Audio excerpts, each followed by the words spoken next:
Well, hey there, Mama, and welcome back to the Mom's Overcoming Overwhelm podcast, episode number 161.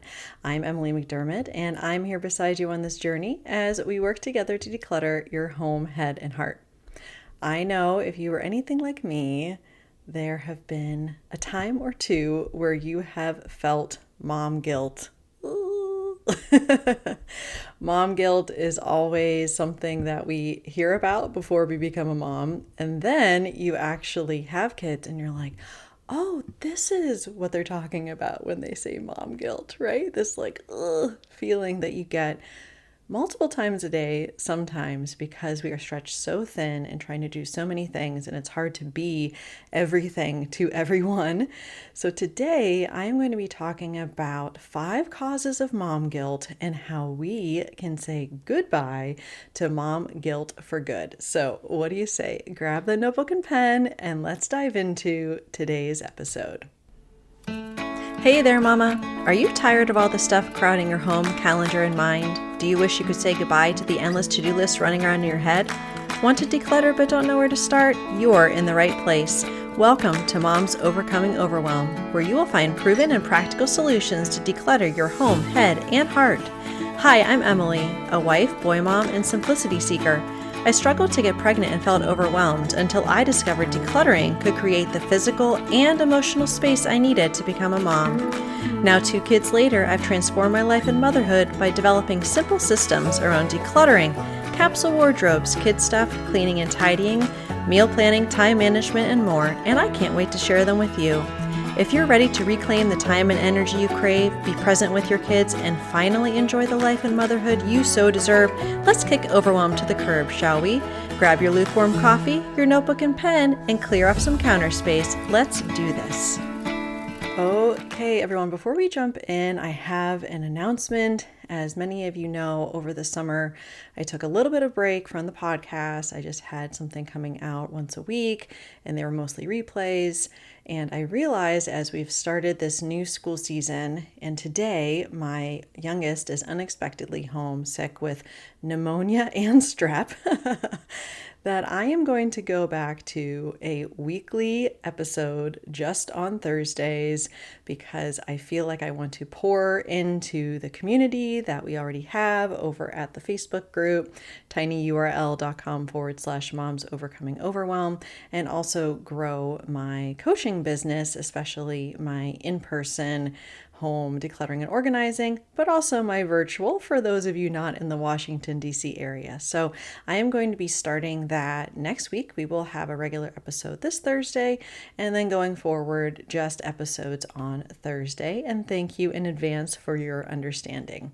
Let's go ahead and jump into these 5 causes. So this is sort of a combination going off of the episodes we've had recently about cognitive biases.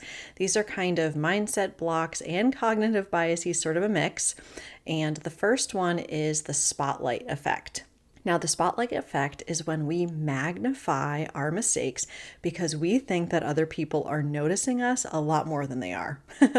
I will never forget I think that my youngest was probably around 3, and we were at Target. I never took them to the toy section, but of course we were in the toy section and it was time to go.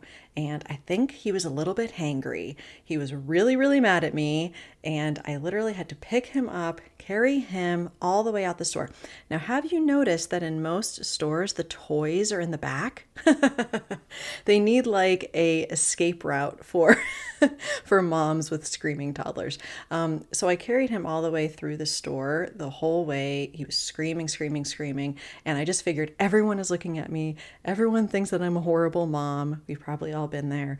But the fact is that while social media does allow for more judgment because people are definitely sharing any and all opinions that they have, it's true that people are still more concerned about their own lives than they will ever be concerned about you. So when you are feeling sort of that spotlight effect on what you're doing, just kind of remembering that, and also trying to find a community of moms who are truthful about what's going on in motherhood.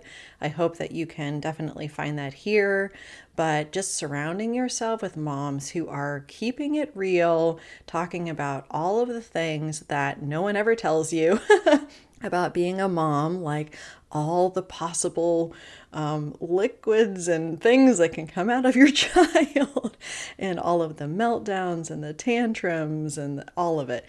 And just surrounding yourself with that community will help with that. Now, the second cause of mom guilt is the negativity bias. The negativity bias serves us well for survival purposes because the human brain prioritizes negative experiences for survival. So if there was a fire that was going a little bit bigger than we wanted way back when we were cooking all of our food over a fire, then we would know, oh, we have to do something about that. Our brain was noticing something that was negative, something that was different. But the problem is that in our parenting and in our motherhood, if our interactions are focused with that negativity bias, we often are criticizing our children. We're trying to correct problems, so that comes off as complaining or nagging or giving them lots of consequences. And so then our kids think that we're seeing them in a negative light. But we can also do this for ourselves, right? That we can have a million things go well in a day and we focus on the one thing that went wrong. So we want to celebrate every day what we are doing well. And at night before my youngest goes to bed, we do prayers. And the prayer that I kind of came up with is called prom prayer. So prom stands for praise, repent, praying for others, and then myself. And for the prom, the P in the prom for praise, we ask, what went well today? What am I grateful for today? And he does it and I do it. And that's a good way for me to look through the day in a more positive light. And that's something that we as moms really need to do every day, asking ourselves what went well today so we can counteract that negativity bias. The third cause of mom guilt is something that is called the Zeigarnik effect.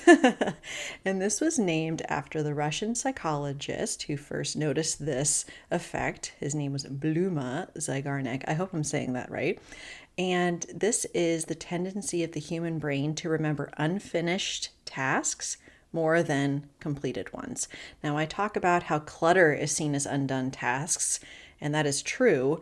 And so when you think about what is constantly unfinished, which is everything, the tasks that we have to do around the house, cleaning, paperwork, you name it, it's really overwhelming, right? And so what could we possibly do to cause there to be less unfinished tasks that we're constantly ruminating about? Well, one of the things is to just remove the excess stuff that we have.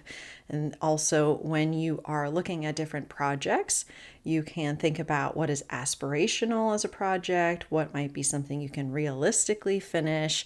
And in episode 10, we talk about aspirational clutter, so that might be a good episode to listen to. Also, having more margin in your days, because if you feel like you're constantly starting things and not finishing it, maybe you just need more space to do less things better. And the last thing is something from Gretchen Rubin called the 1-minute rule, although it could be the 3-minute rule or the 5-minute rule, which is that anything that you can get done in 1 minute, you want to complete those. And that would go for a lot of things, but let's just say, oh, I didn't check the mail today. Oh, I can just check it tomorrow. If you keep doing that, your mailbox might be completely full. You might frustrate the post office employee. So perhaps we say, okay, it just takes a minute, so I'm going to go ahead and do that. And the 1-minute rule is really life-changing because it could be picking up laundry off the floor, or it could be, okay, I'm going to go switch out the laundry. That just takes a minute. Any of those things can help you to complete tasks, and then you're not having all of this rumination of what haven't I done and causing that to make you feel guilty. Okay, moving right along to number 4. The fourth cause of mom guilt is having a fixed rather than a growth mindset. Now, this was coined by Carol Dweck, and her mindset book is famous. But essentially, fixed mindset is when you say, okay, this is who I am. I can't change. I'm not good at math, so I can't help my kid with his math homework.